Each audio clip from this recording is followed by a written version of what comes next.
Mais um Conexão Empresarial está no ar e eu agradeço a sua participação. É uma alegria para mim ter a sua audiência todos os sábados aqui na tela do TH+ SBT Interior.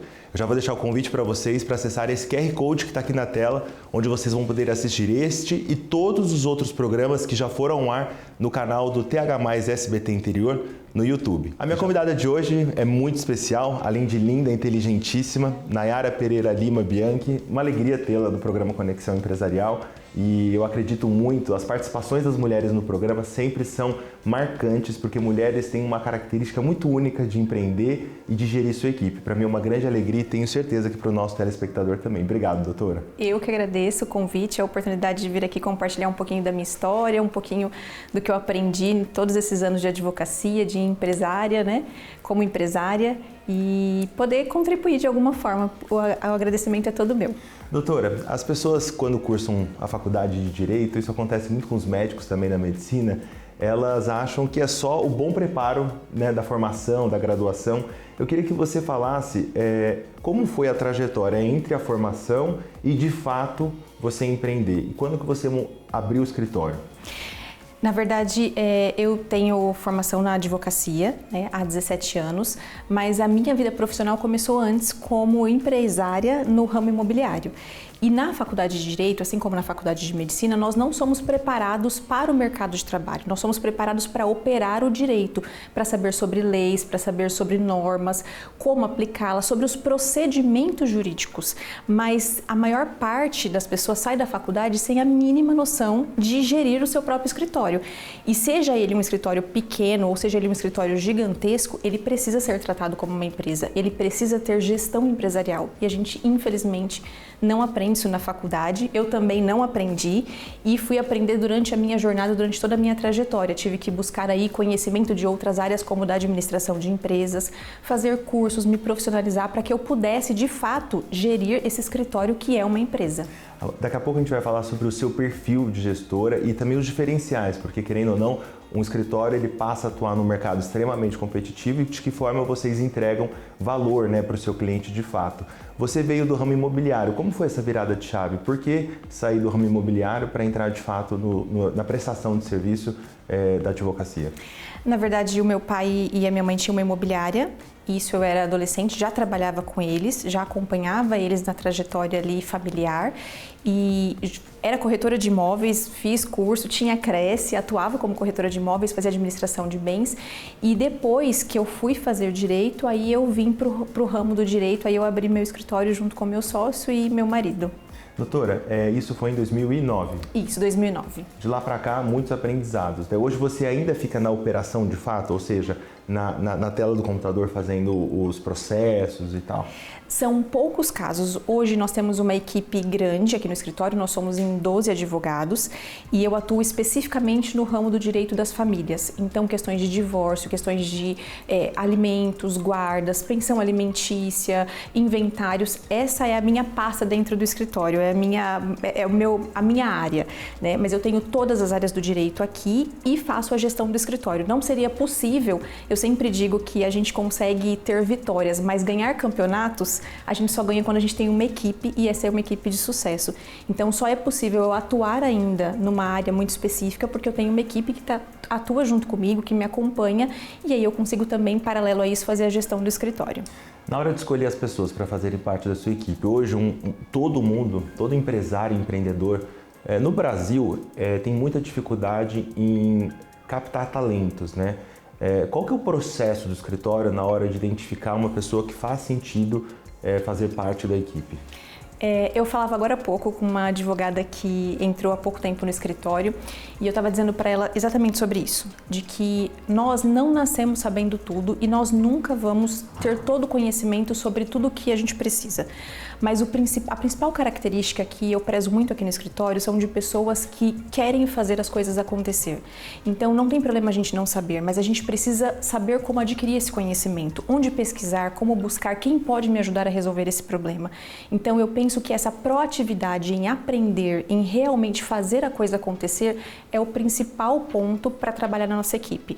Porque não adianta ter uma pessoa que tem um conhecimento vasto, que fez uma faculdade renomada, se ela não estiver disposta, de fato, a colocar a mão na massa e fazer. E dentro da prática empresarial, muitas vezes a gente não está só fazendo a parte bonita, a gente não está fazendo só a parte de peticionamento, de fazer uma audiência. Muitas vezes a gente tem que atender o cliente, servir um café se for preciso. Então a pessoa precisa ser proativa e querer de fato fazer a coisa acontecer. Em algum momento a doutora já pensou em desistir de ter o próprio escritório? Assim, tem momentos daquele momento que você se pergunta, nossa, será que eu deveria realmente ter a minha própria empresa? Porque é uma empresa, né? É uma empresa grande com muita responsabilidade, porque além de fazer toda a parte operacional funcionar, nós temos uma responsabilidade para com os nossos clientes. E não só de entregar a prestação, mas de ser uma prestação que realmente é de acordo com aquilo que a pessoa está buscando. Sim, eu poderia dizer aqui para você, para ficar bonito no vídeo, dizer não, eu nunca pensei em desistir, mas sim, existem dias difíceis. Eu acho que todas as profissões a gente passa por isso. Existem dias difíceis, existem dias em que a gente pensa em desistir, que a gente pensa que não vai dar certo, mas eu acho que se nós estamos aqui até hoje é porque nós perseveramos. Os dias difíceis, eles acontecem, os dias chuvosos, eles estão aí, não são tão gostosos, mas acima de tudo, quando a gente tem um propósito, a gente pode passar por dificuldades, mas essas dificuldades elas passam e a gente sai delas mais fortalecido e mais resiliente. A gente começa a ficar mais calejado, né? Então eu já desisti, já pensei sim em desistir algumas vezes, mas o propósito que eu tenho de vida, de fazer a diferença na vida das pessoas, dos clientes que confiam em mim, na minha equipe, os problemas, os sonhos e a vida deles, faz com que a gente supere essas dificuldades e a gente consiga seguir adiante. Doutora, foi muito interessante você falar sobre, posso falar aqui o que é bonito?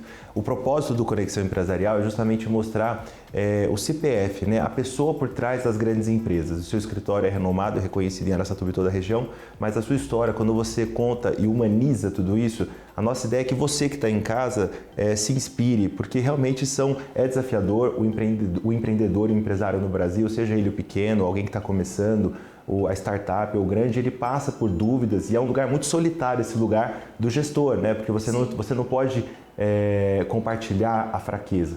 Mas eu acredito que sim, você pode compartilhar o propósito e, de fato, com isso, achar aquela força para continuar empreendendo e crescendo. Sim. Doutora, e como que é? A gente está gravando, eu não sei se é uma coincidência ou não, você está de rosa. Eu acredito muito que as mulheres são multifacetadas, elas são capazes de fazer muitas tarefas ao mesmo tempo.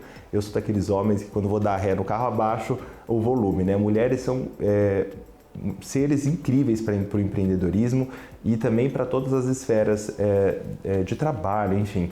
Como que foi para você, dentro do direito, você percebeu alguma dificuldade, ainda algum clima assim, de um certo machismo dentro desse universo? E como foi para você identificar e criar o seu perfil de gestão? E qual que é esse perfil? Sim, é um desafio, a gente não pode falar que não. Existe ainda toda uma cultura voltada para uma sociedade patriarcal, a gente vem historicamente disso, então não tem como se dizer que não. Se você pegar pesquisas recentes, a gente percebe que mulheres em cargos de chefia cada vez é maior a quantidade e ainda assim continua sendo menor o salário equiparado. Então um homem ganha muito mais numa posição de gestão do que uma mulher com as mesmas qualificações, com o mesmo desempenho. Então é um desafio, mas eu penso também que as mulheres têm essa peculiaridade de saber como gerir as coisas, de saber quando colocar gasolina e quando colocar água. Então eu penso que isso ajuda muito na gestão, isso ajuda muito com as pessoas. Eu penso que quando nós trazemos a nossa humanidade para aquilo que a gente faz e quando a gente tem conversas verdadeiras de alinhamento de expectativas, de necessidades, as coisas fluem melhor. Doutora, você falou que o seu sócio é também o seu marido. Qual que é a fórmula de divisão das responsabilidades, tendo em vista que os homens têm seus aspectos e suas qualidades, sua forma de gerir, as mulheres as delas, e vocês têm aí a de vocês? Quando que entra o papel do Dr. Rafael e o papel da doutora Nayara? Onde você acha que cada um tem um input mais importante na gestão? Aqui no escritório, as nossas áreas são bem delimitadas. Então, a área de atuação dele, que é no direito empresarial, no direito civil como um todo, é bem delimitada. E a minha área é bem o direito de família. Então, dentro da nossa atuação profissional, é bem separado, apesar de nós trabalharmos em conjunto. E nós fazemos uma boa dupla, porque assim, a gente se ouve muito e a gente consegue sempre ponderar aquilo que o outro está falando. Como a gente tem um objetivo em comum, por mais incrível que pareça, nós temos as nossas diferenças como qualquer outro casal, mas no negócio a gente é muito bem alinhado, porque ele sabe naquilo que eu sou boa, na questão de gestão, e eu sei que ele é muito bom tecnicamente, que ele tem uma bagagem, uma experiência incrível. Então, tudo que eu tenho de dúvida, tudo que nós precisamos de uma consulta mais especializada, uma visão um pouco mais detalhista sobre a questão técnica, ele que está aqui. E quando ele precisa de a parte de gestão, como organizar, como fazer, como maximizar aquilo que a gente já tem, ele sempre me consulta também. Então a gente forma uma dupla dinâmica muito bacana.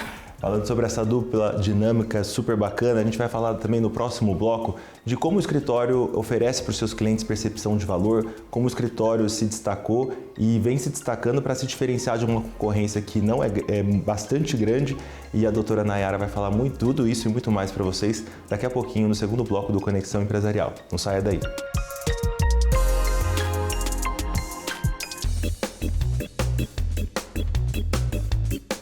Estamos de volta com a doutora Nayara Pereira Lima Bianchi, o papo está maravilhoso. Doutora, eu queria entender como foi a escolha do direito de família. Você sempre quis? Alguém te sugeriu? Por que o direito de família? Na verdade, durante a faculdade, a gente tem contato com todas as matérias. Direito de família foi uma das matérias que eu tive contato. Não foi a área que eu fiz estágio na parte criminal, na promotoria criminal, mas eu escolhi o direito de família porque durante a minha trajetória de vida, infelizmente, os meus pais se casaram e se separaram por 3 vezes. Então, eu vivi o divórcio do lado dos filhos. E tendo essa percepção, meus pais tiveram, a minha mãe no caso teve uma advogada que foi muito humana, que ajudou muito a entender todo o contexto daquele momento, a resolver os problemas inerentes ao divórcio, que não são poucos, são muitos, né? E aí eu senti que eu podia fazer isso por outras pessoas também. Então hoje a minha atuação dentro do direito de família é uma atuação muito humanizada e que trata individualmente cada cliente, cada pessoa e principalmente quando existem filhos com um olhar voltado para as crianças.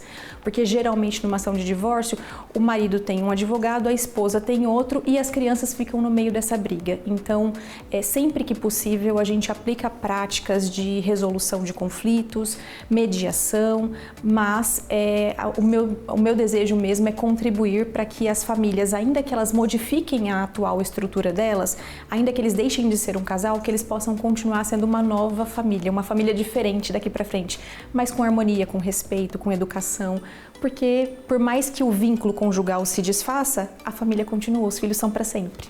Doutora, você acha que essa habilidade em mediar conflitos dentro do seu trabalho te ajuda também a ser uma boa gestora? Porque ser gestora é mediar, é saber reconhecer o seu colaborador, é gerir conflitos, eventualmente ego, enfim. Muito. Tem uma frase que algumas pessoas me falam aqui no escritório, um colega sempre fala, que ele fala assim, que eu sou a rainha do por favorzinho. Que não importa o que eu precise, eu estou sempre conversando com as pessoas e articulando com elas para que elas façam aquilo que precisa ser feito.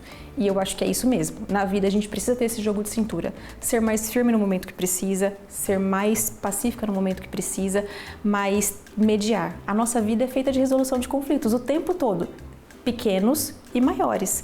Se a gente não tiver esse jogo de cintura, a gente vai estar sempre brigando com tudo e com todos.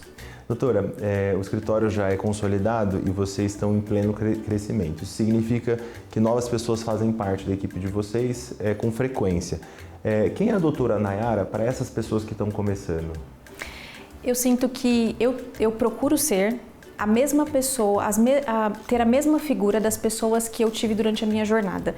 Eu venho de uma família muito simples, muito humilde, humilde no sentido de passar fome, inclusive, de ter privação de alimentação. quando a minha mãe, numa das vezes que minha mãe se separou do meu pai, e durante toda a minha trajetória de vida eu sempre tive pessoas que funcionaram para mim como mentores, que me ensinaram desde as coisas mais simples, como atender bem um telefone, como atender bem a porta, como anotar um recado, por exemplo, que às vezes você pega hoje uma pessoa que saiu da faculdade, ela não sabe anotar um recado. Então eu me esforço para transmitir para todos aqueles que estão próximos a mim esse mesmo conhecimento, com esse mesmo cuidado, servir para essas pessoas como inspiração para que elas olhem e vejam aquilo que há de mais precioso no nosso atendimento, a questão da humanidade, do contato, da preocupação com a pessoa, de fazer aquilo que se é proposto com qualidade, com dedicação. Não só, anotei um recado aqui de qualquer jeito, não, vamos anotar esse recado bem feito, vamos fazer bem feito, vamos fazer o básico bem feito, sabe? Então eu procuro inspirar essas pessoas, assim como eu tive algumas inspirações quando eu era mais jovem. Isso é muito legal, tem um programa, para quem não assistiu, convido vocês novamente a acessar o QR Code, onde tem a nossa playlist, e uma das minhas entrevistas, doutora, foi com um empresário de Rio Preto, Reinaldo Zanon, e ele fala justamente sobre isso, que você tem que estar perto das pessoas que estão 10 anos à frente de onde você gostaria de estar. Então é como se você teve lá atrás pessoas que estavam à sua frente e hoje você quer ser essa pessoa que está à frente no sentido de mais experiência, né? Porque parece coisa simples, mas essa questão de saber entregar um recado, atender um cliente, atender um telefonema, atender uma porta, faz toda a diferença, né? Sim, e no direito, por exemplo, não basta a gente ter só o conhecimento. Eu preciso entender o seu problema e te dar a solução certa, porque hoje o cliente chega no escritório e fala assim, doutor, eu olhei no Google e o Google me disse, o ChatGPT me disse que tem que entrar com tal ação, mas a gente não tem só que olhar o problema e ver qual é a ação correspondente, a gente tem que saber qual é o caminho que eu vou trilhar, quais são os resultados que podem acontecer, prever as situações que podem acontecer, porque muitas vezes o resultado final de uma ação não é exatamente o que a pessoa precisa. Então a gente precisa ter esse olhar, qual é a necessidade do nosso cliente, o que ele está precisando nesse momento. Doutora, você falou do ChatGPT, da tecnologia. Você já tem alguns anos de história e você acompanhou a evolução da forma de se comunicar, a pandemia, enfim. Hoje, qual que é a estratégia de posicionamento do escritório? Eu que trabalho com comunicação, além do universo da televisão, com publicidade, como que o escritório se posiciona hoje? Quais são as ações que vocês fazem de comunicação com o público? A gente tem uma comunicação muito próxima com os nossos clientes. A gente tem uma carteira muito grande de clientes na área empresarial, então a gente tem uma comunicação muito próxima com eles no sentido de trazer tudo que existe de alterações de leis, tudo que existe de novas tendências jurídicas para eles. E essa questão da tecnologia é muito bacana porque algumas pessoas acham que a tecnologia vai substituir o advogado e tem medo e tudo mais, e eu penso que não. Eu penso que aquilo que o humano precisa fazer não vai ser substituído por uma máquina, mas a gente pode utilizar a nosso favor. Então aqui no escritório, por exemplo, eu tenho várias ferramentas que são digitais, que são questões modernas, atuais, como por exemplo assistentes virtuais de reunião que fazem um resumo da pauta e que já colocam, olha, os próximos passos a serem feitos são esses. E aí a gente usa a nosso favor. Então é importante a gente aproveitar o que a tecnologia traz de benefício, tendo em consideração que o humano precisa estar alinhado, precisa trabalhar em conjunto. Doutora, o que você falaria, isso a gente não conversou previamente, mas eu quero que você fique muito à vontade, para a Nayara, que tinha acabado de sair da faculdade, assim, se você tivesse um encontro com você mesma recém-formada, assim, qual que seria o teor dessa conversa? Eu acho que eu diria para ela que ser insegura é normal, ter medo é normal, e que ela continuasse buscando conhecimento, que ela mantivesse como ela manteve até hoje a ética que ela teve, apesar de outras pessoas não terem o mesmo comportamento, que essa é uma semente muito preciosa e que ela vai dar frutos no futuro, que a construção de uma imagem, a construção de uma credibilidade, ela demora e que é importante perseverar nisso e principalmente para que ela buscasse estar cada vez mais próximo das pessoas que ela admira, das pessoas que ela olha e que ela acha que pode ser no futuro. Pessoas que possam agregar conhecimento, que possam agregar histórias, que possam agregar para ela essa força, que ela se unisse com pessoas que pudessem segurar realmente na mão dela e pudessem levar ela adiante nessa caminhada que muitas vezes é solitária, como a gente falou, e não é fácil, mas que é muito possível, muito prazerosa quando a gente tem muito claro o nosso propósito, o nosso objetivo de vida. É isso mesmo, né? Tão simples, mas tão importante quando você acaba de sair da faculdade, aquela ansiedade, né? Tomar conta e tudo mais. Estudar sempre, sempre, sempre. Estudar é muito importante. A gente precisa continuar buscando conhecimento até hoje, mesmo depois de muitos anos de formado, eu continuo estudando, porque o direito é muito dinâmico, né? Ele acompanha a evolução social e a gente precisa a todo momento estar atualizado. Doutora, a sua especialização é o direito de família. Está tendo um debate enorme no Congresso Nacional com uma série de mudanças aí do Código Civil de 2002. Qual é a sua visão sobre isso? É de fato importante? Eu sei que é um tema extremamente abrangente, a gente pode gravar um outro programa sobre isso, mas eu queria só uma visão sobre, porque é uma coisa que algumas pessoas mandaram na caixinha de perguntas que nós fizemos no Instagram recentemente e acho que vale a pena a gente abordar. Sim. O Código Civil, como você falou, ele já é bem, né, de um tempo passado e ele refletia naquela época as questões sociais daquela época. Hoje nós já temos muitos anos à frente e o código ele precisa ser atualizado à medida que a sociedade também passa por várias evoluções, por várias atualizações normais. Então, realmente é necessário sim, é importante nós termos clareza de algumas coisas, porque muitas pessoas trazem essa reforma do código com alguns pontos sensacionalistas e, de fato, essa reforma, se ela passar como foi proposta, é benéfica, tem muitos pontos positivos e também vão ter pontos a serem discutidos, porque é uma coisa, mudar uma lei é algo muito grandioso. Então sempre fica alguma coisa ali ou aqui que precisa ser ajustada no futuro.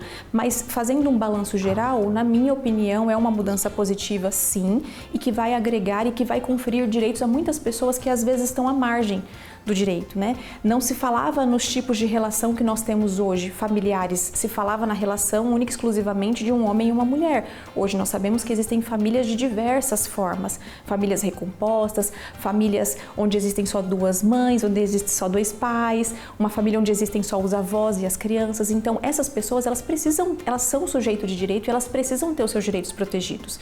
Então é importante sim, e eu acredito que o balanço é muito positivo. Bom, disse para vocês que o papo ia ser maravilhoso. Essa foi a doutora Nayara Pereira Lima Bianchi, ela que trouxe para a gente um pouco da sua visão de gestora e empresária. Vocês podem acompanhá-la nas redes sociais, acho que vale muito a pena. Está aqui na tela tanto as redes sociais da doutora quanto do escritório. Doutora, foi um grande prazer. E convido vocês a acompanharem esse e todos os outros programas Conexão Empresarial, acessando o QR Code que está aqui na tela. Espero vocês no sábado que vem às 7h20 da noite.